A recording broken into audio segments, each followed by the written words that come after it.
guys, welcome back to It's a DS Thing.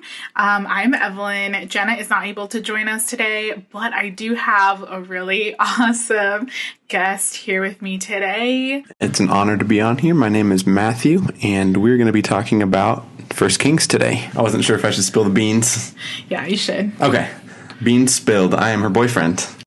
Yeah. This is the first time we do an actual episode together, huh? The big reveal. Yeah, you've been such a supporter of the podcast before. But if you guys are on Instagram and follow us on there, you will see there's a pink sign behind us. It says It's a DS Thing, and Matthew actually got it for me. So he's been a supporter for a very long time as I was listening to our episodes. And so I'm just so excited to have him on here today. Thank you. I'm excited to be here. Yeah.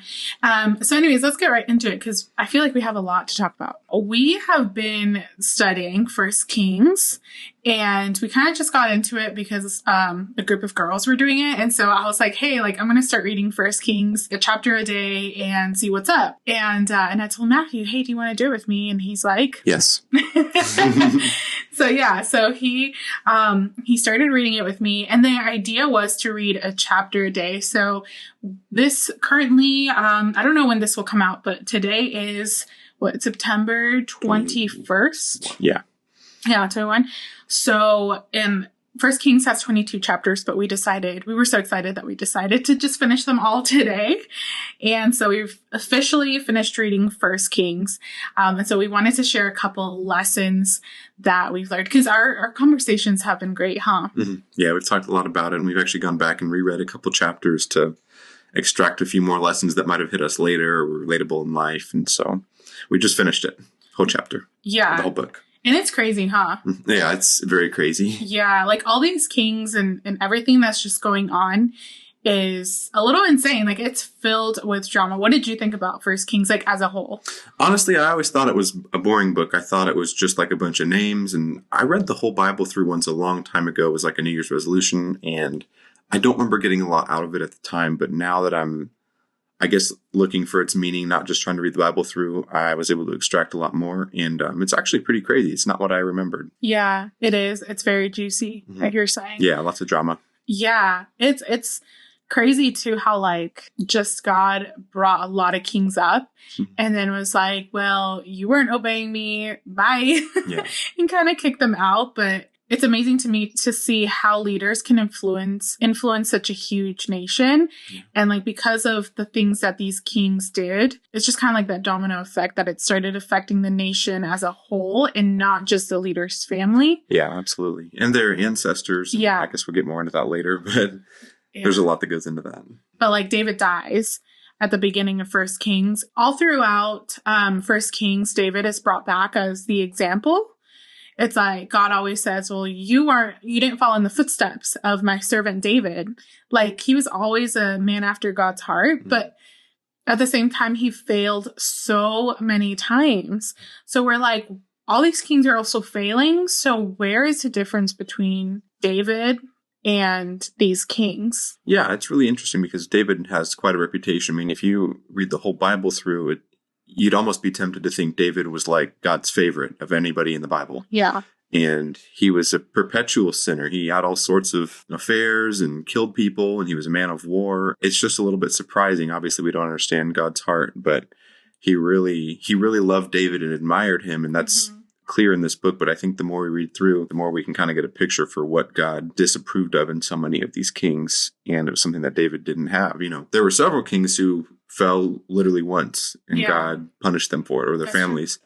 And David fell every single day. Yeah. But I mean, it's crazy the amount of drama and the amount of failures he had compared to some of the other ones, but still he's considered a man after God's own heart. Yeah. One of the kings just didn't repent, and it's he could have kind of saved it or kind of backtracked, but he didn't. I think there's two key differences. One, David obviously was a sinner, and he struggled with a lot of things. Yeah. But his heart was always wholly dedicated to God. That's one thing that I've really picked up here. I think I focused more on his sins before. And yeah, he sinned and got back up and sinned and got back up. But I don't think I quite understood what's so special about David in God's eyes compared to some of these others, because all sorts of people fall and get back up. Yeah. But throughout all of that, he was wholly dedicated to God. And that comes out time after time after time. Yeah. David's heart was with God day one till the end. Yeah.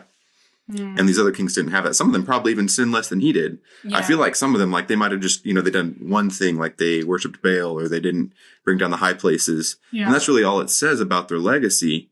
But God doesn't approve of them because their heart wasn't with him. It was with idols, or they strayed away consciously. One, he gets back up every time. And two, his heart was always rooted in God.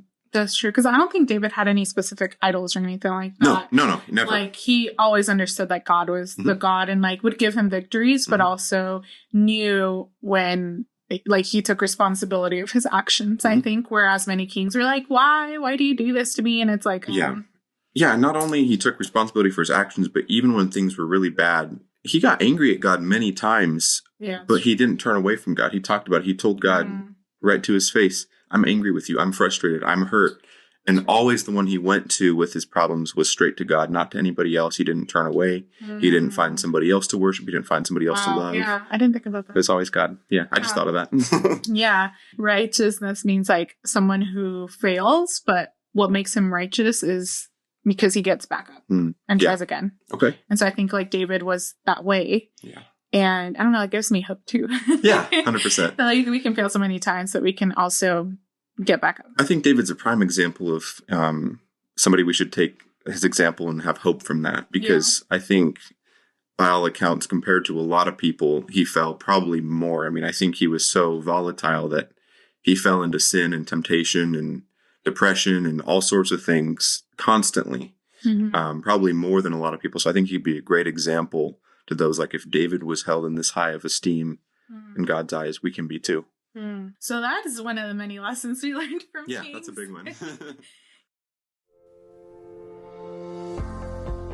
We do not gatekeep here at It's a DS Thing podcast, and that is why we want to share an amazing resource called tobelikechrist.com. If you are like me, I have trouble understanding Bible lingo, Bible stories, and background history can get a teeny bit complicated. Okay, maybe a lot. But no fear, tobelikechrist.com is here. They provide a lot of resources, such as 5-minute studies, devotionals, printable pages, Bible book studies, articles, videos, and more. Their goal is to use the tools of the 21st century to continue to tell the story of Christ and his church, whether it's through their Bible study tips and tricks, devotional videos, or animated clips. Their prayer is that God would be magnified in your life and around the world. My personal favorite are the 5-minute video summaries.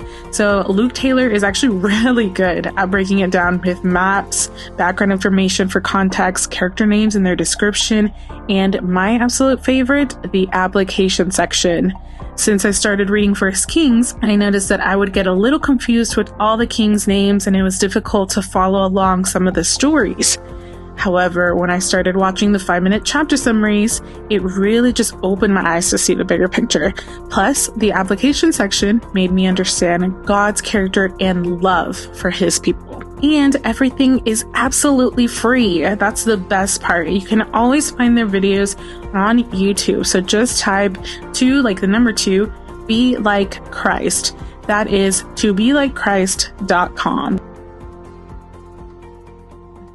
What's something else that stood out to you that, because there's so many good stories and I think my favorite chapter, I don't remember which chapter it was the one about Elijah. I don't know if we're getting too far ahead of ourselves here. No, it's I think 18 and 19. Yeah, it was just cool to follow on the chapters through David's lineage and see, which kings followed in his footsteps. It didn't seem like any of them were quite held to the golden standard that David was. But there were many that didn't turn away and were honored and were blessed for that. And then there was many who did. And that brought not only a lot of division in Israel, but a lot of deaths in their families and a lot of consequences that they had to go through because of their actions. So Elijah was probably my favorite part of First Kings. He was in a couple chapters there. I just really enjoyed his character and kind of getting to know his story. I knew a little bit about his story before, at least with the sick boy, and that Elisha eventually replaced him. But I really enjoyed getting to learn about his whole role in this book. And he just kind of came out of nowhere, but he was on a mission for God.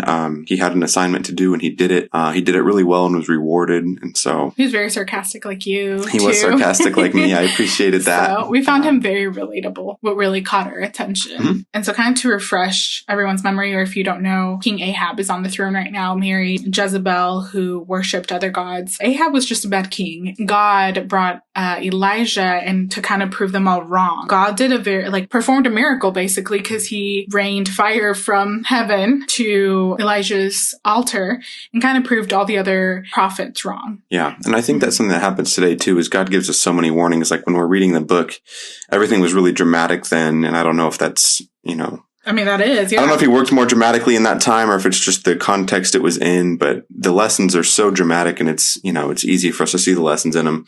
He still does this today and gives us warnings and, guides us to what we should be doing too, but we often don't see it either. Yeah. But yeah, basically he was trying to convince them that Baal was incorrect. They were going in the wrong direction. And so they killed 2 bulls and they put it on the altars with a bunch of, I think, wet sticks and stuff. And one of my favorite parts was he kept taunting them because they kept praying to their gods, to Baal, for the fire to come down. And he just kept not even taking them seriously. He's like, I think you need to yell louder, maybe say it again. I think he might be sleeping. Yeah. And at first I wasn't even sure, like, oh, is he going in the right direction? Like, is God going to punish him for getting out of hand? And it's like, no, he's on the right track. He's just being sarcastic. Yeah. Like way too confident not way too confident. Yeah. He wasn't wrong. I just liked how he was getting sassy with him, and it was completely fine. Yeah. And so lo and behold, God sends the fire down and burns his sacrifice to show that he in fact is the true God. But obviously these people never learn. Right. Well, I thought what was interesting was that Jezebel's, so all these other prophets were killed, like Jezebel's prophets were killed, right? And so Jezebel gets super angry and says, like, I'm going to go and kill Elijah. And so then you have Elijah like going from mocking the prophets, being so confident that his God is the right God, to like being so scared and hiding. Like God can't protect you from Jezebel. But he goes into hiding basically and gets so depressed and says like, God, like take my life. Like I'm done. I'm not going to do anything anymore. Like please just take this away. Like take my life. And I love God's response. And he says, like, get up and eat. Mm-hmm. And he says it twice. And twice, yeah. Knowing, too, that he was going to go through this journey with 40 days and 40 nights. God provided him food, gave him food, a loaf of bread, gave him a jug of water. And it's like, here, eat. Take this. Like, I'll strengthen you to go through the journey. He might not take away the journey. He wasn't like, let me take that away from you. Let me take that journey away from you. But he was like, no, go through it and I will give you the strength that you need. This happened when he gave him the strength of the loaf and the breads and the jug of water. This happened after the widow. So you're right. Yeah. So he strengthened her faith first and then his. Yeah. But I think like God had provided him food. That makes it even stronger because God had provided him the food before. There's nothing traditional about the way he provided for Elijah. So like he had already provided for Elijah by the ravens, bringing him bread from the ravens, had already provided for Elijah by asking the widow to do that. Elijah is scared for his life again, and God provides for him again with food and water. Yeah. You know what I mean? Mm-hmm. Dang. And he did this with several people in here. He strengthened their faith little by little. And so as he's getting these challenges, he knows like God's been taking care of him every step of the way. Because he goes into the journey, right? For 40 days, 40 nights, but then he kind of goes back and like hiding almost to like a cave. Yeah. And then God says like, what are you doing? Yeah. And he was kind of telling God, like, I'm burned out. Like, I've done everything you asked. I'm afraid. I'm exhausted. He had already done his job by, doing the sacrifice, showing that, he steered them in the right direction. People could do with that information what they will. But his job isn't quite over yet. So he's telling God now, like, I did what you asked, but now I'm here hiding and I'm afraid. And God said, I'm not going to take this away from you. But at this time, he gave him a servant. So he got Elisha, who was kind of like an intern, like a servant for him, so he could help him relieve some of the load. He's now got some help. He's not doing this on his own. And eventually Elisha became Elijah's successor. And so I think it was cool that he made him finish the job, And he was there with him every step of the way, but he didn't just take it away when the hard part was over. He still made him go through it, but made sure that he was taken care of. Right. And the way he does that too, like when he's in the cave, like, and he asks, like, what are you doing? Elijah was like, kind of what you were saying. Like, he's like, well, I'm burnt out. Like, I've done all this, plus I'm alone. And then, God sends, it says there's like a wind. There was an earthquake. There was even fire. But it keeps saying like God was not in the earthquake. God was not in the fire. God was not in the cliffs or whatever. And he's testing his faith a little bit here. Yeah. And so like, it wasn't until like I said, after the fire, a voice, a soft whisper came to Elijah. Through that was where Elijah heard his voice. It wasn't all like this great manifestation of his power that he heard his voice through. It was just through a very low, soft whisper. And so I like in my notes, I have here that it says, God doesn't always work in noticeable displays of power. Sometimes the only times we acknowledge God working is when we see what we think is a significant outworking of his power. And it doesn't mean that he isn't working during these times. You know, it doesn't, just because we can't see God working doesn't mean that he isn't working. Yeah. And we could see his faith was strong the whole time. He didn't have any doubts. Like when he was when he was doing the sacrifice, he kept saying, do it again. And it wasn't lighting. And he knew it was going to. He just said, do it again. And then here, he wasn't in the cloud. He wasn't in the rain. And he didn't doubt. Like he's telling God that he's afraid, kind of like David. Like, you know, he tells him when he's in need of something, but he never doubted him at all. He's never really where we expect him to be. Yeah, that's true. That's true. We expect him to like do something the way that we want it, or we expect him to do something the way that we had planned.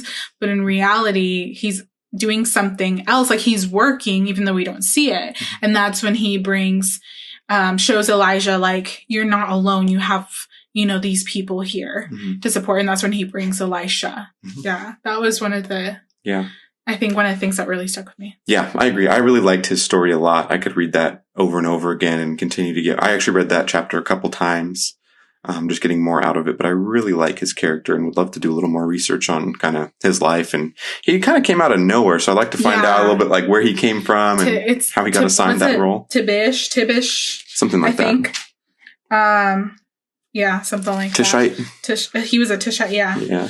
And I mean, we were talking a little bit about the widow. Yeah. Because you had some. Yeah, the widow was a really cool story too. And I guess that had happened before he was taken care of with the food the second time. But he just kind of enters the whole scene by being told by God, hey, go find the widow and ask her for food. And he finds this widow who was there, and evidently she was getting some water and some bread. She was going to have one last meal with her son, and then they were just going to die. They had no money, no food, nothing, just one final meal. And he asked her for some food, and she said, I got one meal left for me and my son, and we're going to go die. And he told her what God had told him, and she believed it. And it was really cool because not only were their lives ultimately spared in a pretty dramatic way, I think she was able to learn about Jesus' love for them too. Yeah. They all had food. They all had, you know, a meal to eat. He ended up staying with them for a little bit, and her son fell ill and was about to die. And he was begging of God, you know, is evil happening to this family because I'm staying there? And the son died. And he pleaded with the Lord to give the son his life back, and he did. And I think because of that, the widow was able to see, you know, wow, God is real. He's powerful. I think that's the story probably stops there as far as we know, but I'd like to think that she was added to the kingdom because of that. What if the widow hadn't taken Elijah up on it? Because it was testing her faith as well and his faith. And so through Elijah's journey, this widow also gets saved. You know, like she was also learning her faith was strengthened. Yeah. But his was as well. And the son's too, and you know. Sons. But I'd imagine the son, I don't know how old he was, but I'd imagine that he's a strong believer after that experience too. So it's pretty cool. Yeah. But I love too how after the widow, like before the son dies, she's seeing, like the widow's seeing this miracle because she has a ton of oil now and like has the food keeps just coming.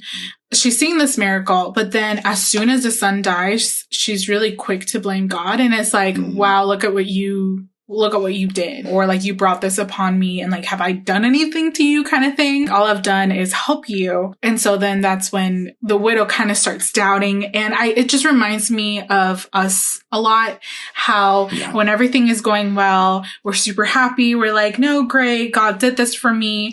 But then as soon as like a problem comes, we're quick to blame him, or quick to say that is, that's his fault. Like, or I don't want to know about God anymore because of this issue, a circumstance in my life. I think like her son dying could have just been like we live in a sinful world. It's kind of like the consequences of life.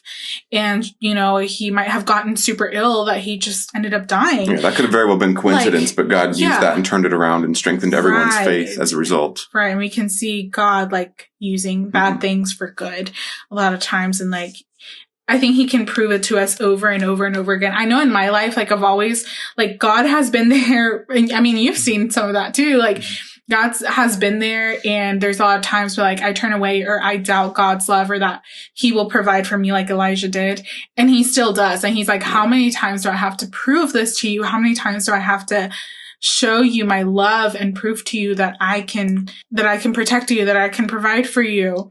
But it's just so easy. So I think it's always important to kind of go back. At least what helps me is go back and remember the times that God has brought me out of certain things. And like, just think back to the times when God was there for me to get me through whatever it is I'm going through that time. Yeah. And I think that even reminds me again a little bit of David. I think the widow kind of did what David doesn't. And that is, as soon as things go awry for her, she turns away she turns her back on God. And, he was gracious with her. He showed her, no, I'm still in control. I'm taking care of you. But David never did that. And that's, I think, what stands out so much. I think it's easy to look at David as a little bit of a villain character because he's so sinful and just kind of goes off the rails all the time. But he absolutely never turns his back on God. He never says like, wow, like that, you're just going to leave me alone here. He's like, no, I've got a problem. I'm going to go to God with it. I'm going to talk to him. I love him. He sustains me, and they work it out. I think that's the biggest key takeaway I can think of from David's story. Kind of shifting gears here a little bit. Now towards like the beginning of Kings, we see the kingdom being divided in two with Judah and Israel, right? And so one of, let me see, I think from Judah, Rehoboam. So there's Jeroboam and Rehoboam, which I know is kind of confusing. I get those confused, yeah. But Rehoboam was Solomon's son, and so he kind of took over the Judah's side. And I thought this was really interesting because Rehoboam was not doing the best job of being king. So he turned and like was doing wicked things, is what the Bible says. But I thought it was really interesting because God kind of retrieved his protection from Judah because of the wicked things that they were doing. And one of those things that happened was that Egypt plundered Judah and like in the kingdom and stuff. And so Solomon's temple was still there, and the Egyptians ended up taking the golden shields. And I think it was kind of funny. Yeah, I think it was hilarious that Rehoboam was like, let me just make some bronze ones and put them in their place and pretend they haven't been stolen. You'd think from all the lessons of everything that's happened so far in this story, he would have been a little smarter than that, but I wish. But. Yeah, I think he did too. Yeah. So for me, it was metaphorical because it's like God was retrieving his protection, aka the shields, his protection from Judah because they had turned. I didn't even think of that when I read that, but you're very correct. Yeah, that's what I thought about that. But that's a good point. Yeah, I think also too, Rehoboam was trying to keep up the appearance of success, and by kind of just placing some phony shields in the place. But the Bible says it's better to repent of sin in humility rather than keep up the appearances of pride. Absolutely. And I don't know. I feel like a lot of times, especially in church, we're so afraid to feel judged. And if you haven't heard also another episode we have out of our friend's testimony in Identity in Christ, he talks about how ashamed he was and how a lot of like judgment came from the church when he was so homosexual. And so I think a lot of times we try to keep up appearance and we try to pretend like we don't sin, or we try to pretend like we read our Bible every single day and do a devotional every single day. And I think we tend to keep up those appearances for church folk or for parents or for, I don't know, other people. But God just really sees our hearts, and we can't really hide from that. And David didn't try to hide. I keep going back to David, but there's so many good lessons from him. It's true. He never pretended he was perfect or not a sinner, or even anywhere close to that. He fully accepted his, when God, the consequences of David being a man of war was he couldn't build the temple. David didn't fight it. He knew his role, but he also realized that he's forgiven and he's safe in God's love despite his shortcomings. He didn't try to hide that. He was just humble. Yeah, that's true. That's very true. Yeah, I think a lot of times, though sin is not excusable, I think we're learning too that, we can confess it. God will forgive us for it. And we were literally just talking about how though God forgives us of our sins, he won't spare us from the consequences. I mean, sometimes he will, I guess, but God is also just, and there is a judgment day kind of thing. Asa was one of those kings that actually turned away from being wicked, like his family had, like his ancestors had. And he turned it around. And I think that's also a very good example how we should, our family. Yeah, it was never too late. And he was rewarded for that. Yeah. And so coming from that lineage, there's Jehoshaphat, who is actually doing good. And this is a time, again, during Elijah's time, King Ahab was in place. I think King Ahab was from Judah, right? Yeah. I think was from Judah. Jehoshaphat was from Israel. Yes. Yeah. And so they both kind of, I don't want to say maybe they were friends, but the Bible just says that they found peace with each other. One of the battles that they had against the Syrians, the Lord told Ahab, hey, you're going to die because you've turned away from me and everything like that. And you still keep up with Jezebel's, his wife's idols. Yeah, this is so much after all the warnings about. Exactly. Oh, but also the crazy story about the guy with the vineyard. Oh yeah. Yeah. That was the one, the parable that we were talking about. Yes. Yeah. So there was just a guy. Yeah, do you want me to get into that? I don't remember the guy's name. Nate. I don't think, there was. Naboth or something. Naboth. Naboth. Yeah. He had a vineyard. And Ahab wanted his vineyard. And he said he was going to buy it from him or give him a better vineyard. But he said no. He turned him down. And the king was then sulking. He was upset. He was depressed. And he was laying in bed and wouldn't eat. We do that too. So does my dog. Oh. And he was sulking. And interesting, Jezebel was apparently a pretty good wife, but a terrible queen in person. She's like, don't worry, I'll get it for you. And so she goes and has the guy killed and then tells her husband, hey, you should go get that vineyard. I got it taken care of for you. But that's not the way we should go about things. And I think the Bible makes that real clear here. Yeah. And that's when God kind of steps in and kind of protects the weak, because the man he's a poor man, didn't have a lot of power against the king.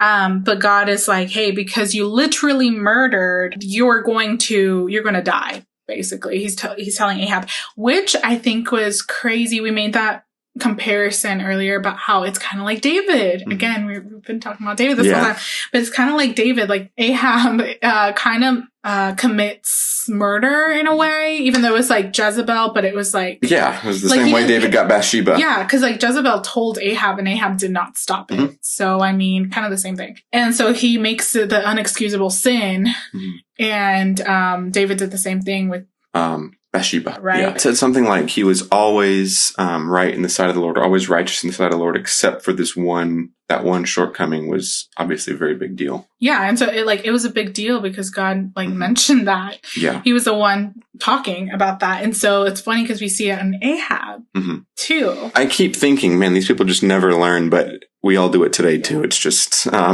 it's not quite in such a dramatic way, which we should be thankful for, but. So they're going into a battle against the Syrians, I think, right? With Jehoshaphat on his side. Yeah. And then that's when Ahab disguises himself and tells Jehoshaphat, just wear all your king attire. Yeah. Because he didn't want to get killed. Yeah. And backing up a little bit from there, Ahab, again, just one of the many ways that he's turned away. He has 400 prophets. And he asked them all, hey, can I go into this war? What do you think? Am I going to win? And they all tell him yes. And he actually has the wherewithal to not quite believe them. So, I mean, what does that tell you about the direction he's going? And Jehoshaphat's isn't there any of God's prophets that we could ask? And Ahab says, there is one, but I hate him because he never says anything good about me. But they call on him. And the one of God's prophets says, no, don't do it. Like, I see a vision. The Israelites don't have a king. They don't have a leader. They're just wandering around like a bunch of lost sheep. And he's like, instead of listening like, oh, wow, maybe this is a wake up call. I'm not doing my job that I've been appointed to here. He says, see, he never says anything nice about me. Anyways, let's go to war. Yeah. So, I mean, is he really listening? No, not at all. Absolutely not. And so that's when basically they end up killing Ahab in war. Anyways, even though all the Assyrians were commanded to go for the king, and even though Jehoshaphat had all the king attire, Jehoshaphat basically cried out, I was like, I'm not the king. Like, there's like a random bow. Yeah. Yeah. Ahab goes disguised. He doesn't look like the king, and he's got all this armor on. So obviously he knows that the Lord isn't on his side here. He knows he's not going to win this battle, and so he thinks he can hide from it and disguise himself. After seeing Elijah's, mind you, because this is the same king that saw Elijah's fire from heaven. Yeah, he saw that. He got the warning about the Baal thing a long time ago. Yeah. He's still going in the wrong direction. He just got the warning from God's prophet, who he knew he should consult with, didn't listen. Boom. It slips right between his armor, and he gets killed, basically. Yeah, he gets killed. Yeah. Or like the commentary that we were reading with this said that it could have been by quote unquote chance. Look of the draw that that this bow just killed him randomly, but it's like, no, like things were meant to happen like this. And like that was God. Yeah. God's hand in there. So we can't really escape I'd sure have to think it is, because he knew exactly what he was doing. You can't escape, when God tells him not to do this. Yeah. Yeah. I mean, he had it coming too, not only because of the idols and stuff, but because he murdered basically that guy from he coveted the vineyard from. And so that's when God promised him, like, hey, like all I'll bring disaster during your lifetime, because of this. And then that's when he was like, no, I'm so sorry, or whatever. Like he wore sackcloth and he tore it, and God did forgive him. But then he also said, turned away again. well, he said, like, even though, like, I forgive you, but you can't escape the consequences of your actions. Yeah. So during your son's lifetime, that's when all the consequences will start coming too. Yeah, and despite all this, God was merciful enough to still give the one true prophet the truth. He could have not gone to war and saved himself from getting, shot with an arrow. That's true. He did that to himself. Oof. Literally. Wow. I think the prophet's name, we're trying to figure him out. It says Micaiah. But maybe it's like Micah or Micaiah. I don't know. Yeah. We're not that That's the prophet. Yeah, that was the prophet who warned him about it. Man. So shout out to him for being one of the good ones. Yeah.